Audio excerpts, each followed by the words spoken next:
নমস্কার, শুভঙ্কর কয়াল ইউটিউব চ্যানেলের পক্ষ থেকে আপনাদের প্রত্যেককে জানাই স্বাগত।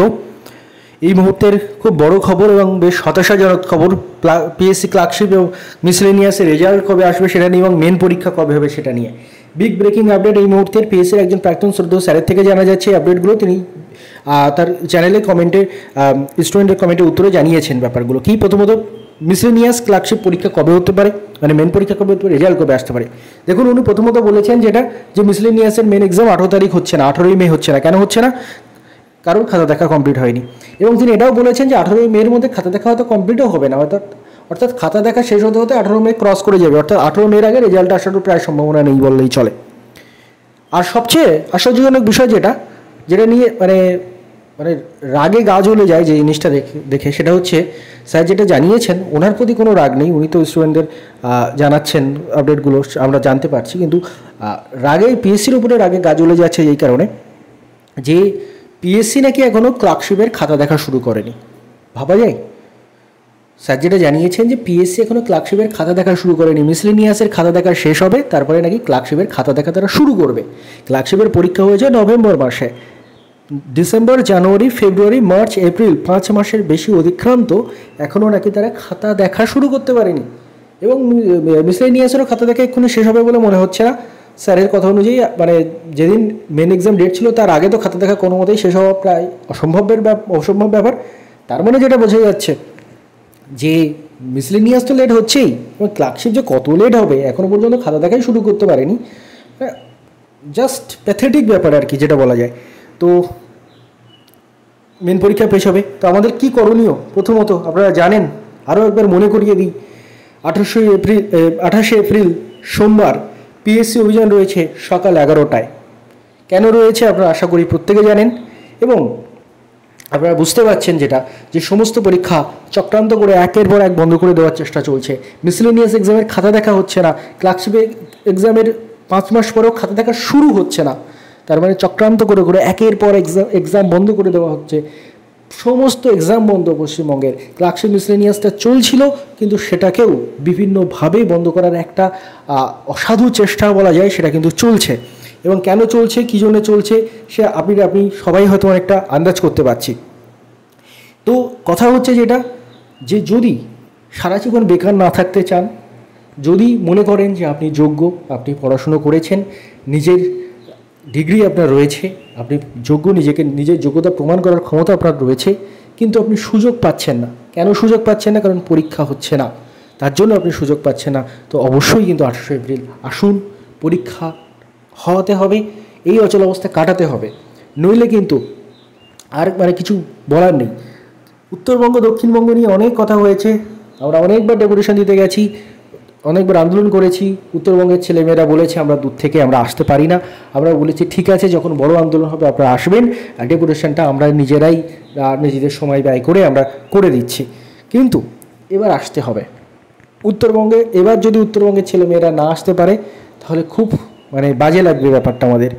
কেন বলছি? কারণ যারা দূরবর্তী জেলা থেকে আসবেন, শুধু উত্তরবঙ্গের কথা আমি এখানে বলছি না, যারা দূরবর্তী জেলা থেকে আসবেন, যাদের সেই দিন রাত্রে বাড়ি ফেরা অসম্ভব হবে, বা যদি আমাদের আন্দোলনে আপনার উপস্থিতি থাকে, আমাদের তো মতো প্ল্যান রয়েছে যে আন্দোলন তুলবো না, আমরা কন্টিনিউ করে যাব, সারা রাতও থাকবো, এমনও প্ল্যান আমাদের রয়েছে। কিন্তু সেটা আপনারা কতজন আসবেন তার উপরে ডিপেন্ড করছে। যদি আপনারা যথেষ্ট সংখ্যায় আসেন, একটা অভূতপূর্ব আন্দোলন করার আমাদের তো মানে চিন্তাভাবনা রয়েছে। তো প্রথমত যদি আপনারা অভূতপূর্বভাবে আসেন, তাহলে তো রাত্রে থাকার জায়গার কোনো অভাব হবে না, এই কারণ পিএসসির সামনেই আমরা থাকছি সারা রাত। এবার যদি কোনো কারণে সেটা না হয়, তবুও আপনাদের রাত্রে বাড়ি ফেরার একটা সমস্যা, তো আপনাদের জন্য কিন্তু আমরা থাকার ব্যবস্থা করেছি। ডব্লিউবিসি অ্যান্টি কারাপশন ইনস্টিটিউট যারা এই আন্দোলনের ডাক দিয়েছে তারাই কিন্তু আপনাদের থাকার ব্যবস্থাও করেছে। তো যারা দূরবর্তী জেলা থেকে আসছেন তাদের থাকা নিয়ে সমস্যা হবে না। মানে কলকাতা শহরের মেন সমস্যা তো ওটাই যে রাত্রে একটা মাথা গোঁজার জায়গা দরকার, যে থাকবো কোথায়, যেহেতু চারিদিকে বুঝতেই পারছেন নিরাপত্তার অভাবও রয়েছে। তো সেই দিকটা মাথায় রেখে কিন্তু প্রত্যেকের থাকার একটা ন্যূনতম ব্যবস্থা, আমাদের তো বিশাল সামর্থ্য কিছু নেই, একটা ন্যূনতম ব্যবস্থা আমাদের পক্ষ থেকে আমরা চেষ্টা করব করার, এবং করেছি আমরা, যাতে আপনারা যতজনই আসুন না কেন সেটা আমরা ম্যানেজ করে নেব।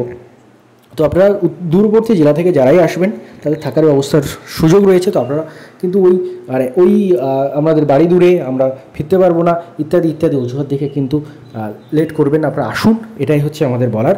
যোগাযোগের নাম্বার এই রয়েছে, যাদের কোনো কোয়ারি রয়েছে কীভাবে আসবেন ইত্যাদি খুব দরকার ছাড়া, মানে যারা জানেন তাদের অকারণে ফোন করে ডিস্টার্ব করার দরকার নেই। বাট হ্যাঁ, প্রত্যেকে যাদের কোনো রকম কোয়ারি রয়েছে এই দুটো নাম্বারে জিজ্ঞাসা করে নেবেন। আমাদের WSC অ্যাগ্রিকালচার ইনস্টিটিউটের ছেলেরা তারা কিন্তু জানিয়ে দেবে আপনাদের যে কোন কোন বিষয় বা আপনাদের সমস্তভাবে কিন্তু তারা গাইড করবে। আবারও বলছি, পরীক্ষা সব বন্ধ, এটাই লাস্ট চান্স। যদি না আসেন তাহলে কিন্তু আমার তরফ থেকে এটাই কিন্তু নাও আর নেভার, এই লাস্ট চান্স। এরপরে কিন্তু হয়তো আমিও আর সময় দেব না, কারণ আপনারা যদি না আসেন, আমাদের লক্ষ্য 5,000 থেকে 10,000 ছাত্র যদি জমায়েত হয় তাহলে একটা বিরাট আন্দোলন করার এবং একদিনের সমস্ত দাবি ছিনিয়ে নিয়ে আসার। এবার আর ওই অন্যবারের থেকে এবার একটু অন্যরকম করার চেষ্টা রয়েছে আমাদের। অবশ্যই সেটা শান্তিপূর্ণভাবে, কোনো আমরা বিশৃঙ্খলা করতে সেখানে যাব না। আমরা সংবিধান স্বীকৃতভাবে, সংবিধান আমাদের যে পাওয়ার দিচ্ছে সেইভাবে আমাদের সর্বস্ব দিয়ে আমরা চেষ্টা করব।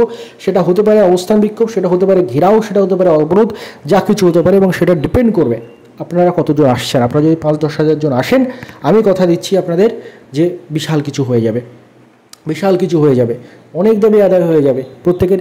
এই যে সারা বছর আপনারা বাড়ি বসে বসে পড়ছেন এবং ভাবছেন যে পরীক্ষা হবে হবে, পরীক্ষা হচ্ছে না, এটা কিন্তু একসময় এসএসসির ছেলেগুলোরাই ভাবতো। 2016 সাল থেকে যখন পরীক্ষা বন্ধ হয়ে গেল 10 বছর, এখন কিন্তু তাদের আর খুঁজে পাওয়া যায় না। তাই আপনারাও কিন্তু হারিয়ে যাবেন একটা টাইমে, বেকারত্বের জ্বালায়, ডিপ্রেশনের জ্বালায় আপনারাও কিন্তু কোথায় হারিয়ে যাবেন, নিজেদের খুঁজেও পাবেন না। তাই এখনও সময় আছে, এখনও সময় আছে, এখনও বুঝুন, নিজের দাবিটা আদায় করার চেষ্টাটা করুন। আমরা কোনো রাজনীতি করতে যাচ্ছি না, আমাদের কোনো জায়গা থেকে কোনো রাজনৈতিক দলের সঙ্গে কোনো রকম কোনো সম্পর্ক নেই, আমরা কখনো রাজনীতি করতে যাচ্ছি না। কিন্তু আমরা যেটা চাই যে আমরা যে একটা বড় অংশ, আমাদের বেকারত্বের ব্যাপারটাও যে একটা বড় ইস্যু হতে পারে, সেই ইস্যু যদি আপনি বানাতে পারেন, একবার যদি আপনি 5-10 হাজার স্টুডেন্ট মুভমেন্ট দেখাতে পারেন না, পশ্চিমবঙ্গে যত রকম পলিটিক্যাল পার্টি আছে, শাসক হুকুক বিরোধী, সবার টনক নড়ে যাবে এবং এই বেকারত্ব ইলেকশনের একটা গুরুত্বপূর্ণ ইস্যু হয়ে যাবে। এবং সেটা যদি ইলেকশনের আগে না করতে পারেন তাহলে কিন্তু আর আগামীতে কী চাকরি হবে, কি হবে, সে আপনারা নিজেরাই আমার থেকে ভালো জানেন। আমরা কোনো রাজনীতি করতে চাইছি না, আমরা যে আছি প্রত্যেকটা রাজনৈতিক দল আমাদের চিনুক, আমাদের জানুক এইভাবে যে বেকারত্ব একটা বড় ইস্যু ওয়েস্ট বেঙ্গলের, এবং সেটার ভিত্তিতেও কথা হোক, সেটার ভিত্তিতেও আলোচনা হোক এবং বেকারত্ব ঘোচানোর চেষ্টা হোক। প্রত্যেকে আসুন সেদিন। আপনারা যদি 5-10 হাজার জন আসেন, আন্দোলনের চেহারা পুরোপুরি বদলে যাবে। আমি বারবার বলছি, আপনাদের অনেক রকম প্ল্যান রয়েছে আমাদের মাথায়। আপনারা একবার আসুন, 5-10 হাজার জন আসুন, সব কিছু হয়ে যাবে, সব কিছু হয়ে যাবে। সেটা ওবিসি কেসের জন্য যে নতুন নিয়োগ আটকে রয়েছে, নতুন নোটিফিকেশন বার করছে না, সেটাও বার করে নিয়ে আসতে পারবো আশা করি আমরা, যদি আপনারা 5 থেকে 10 হাজার জন সেখানে উপস্থিত থাকেন এবং নাছোড়বান্দার মতো যদি আমরা পড়ে থাকি কয়েকটা দিন ধরে। এবং অবশ্যই সেখানে অল্টারনেট করেই থাকবো আমরা, এমন নয় যে একজনই 5 দিন পড়ে থাকলো, আমরা অল্টারনেট করেই আমরা থাকবো, সেটা তেমন প্ল্যান রয়েছে। আমরা সেটা বলছি না, আপনার মেন কথা হচ্ছে আপনারা 5-10 হাজার জন যদি নাই আসেন, আমাদের প্ল্যান ডিসকাস করে আপনাদের হবেটা কি। তো আপনারা আসুন একবার, তারপর দেখুন আমরা কি করতে পারি, আমরা সবাই মিলে কি করতে পারি। একজনে কিছু করা সম্ভব নয়, কিন্তু সবাই মিলে যখন ঝাঁপিয়ে পড়বো না, সমস্ত দাবি আদায় হয়ে যাবে। বারবার করে বলছি, এবার যদি না আসেন আগামী 10 বছরে কিচ্ছু হবে না। এসএসসি 10 বছর হয় না, প্রাইমারি নিয়োগ কত বছর হয় না আপনারা সবাই জানেন। সব পরীক্ষা বন্ধ, পুলিশও বন্ধ করে দেওয়া হয়ে গেছে, শুধুমাত্র পিএসসিও বন্ধ করে দেওয়া হয়ে গেছে। পুরো ক্লার্কশিপ আর নিউজনেসটা দিক করে চলছে এবং এটাও বন্ধ করে দেওয়ার তীব্র চক্রান্ত চলছে। এটা আপনি দেখতেই পাচ্ছেন যে 5 মাস পরেও ক্লার্কশিপের খাতা দেখা হচ্ছে না, মিসলিনিয়াসের খাতা দেখা চলছে করতে কতদিন চলে যাবে তার ঠিক নেই। তো আপনারা আশা করি বুঝতে পারছেন সেটা। তো বারবার করে আর কি বলবো, এক কথা কতবার বলবো আমি, আর বলতেও ভালো লাগে না। নিজেদের জ্বালা যদি থাকে, নিজেদের দাবি যদি থাকে, নিজেদের যদি একটা বেটার লাইফের ইচ্ছা আপনার থাকে, যদি মনে হয় যে না আমি যোগ্য, আমি পড়াশোনা করেছি, আমার যোগ্যতা অনুযায়ী আমি চাকরি চাই, তাহলে অবশ্যই আসুন, একটা দিন আসুন। সারা বছর তো বাড়িতে কাটালেন, শুধু আজ সারা বছর নয়, অনেকগুলো বছর বাড়িতে কাটালেন, একটা দিন না হয় একটু বাঁচার মতো করে বাঁচতে আসুন, তারপরে দেখা যাক কী হয়। ধন্যবাদ।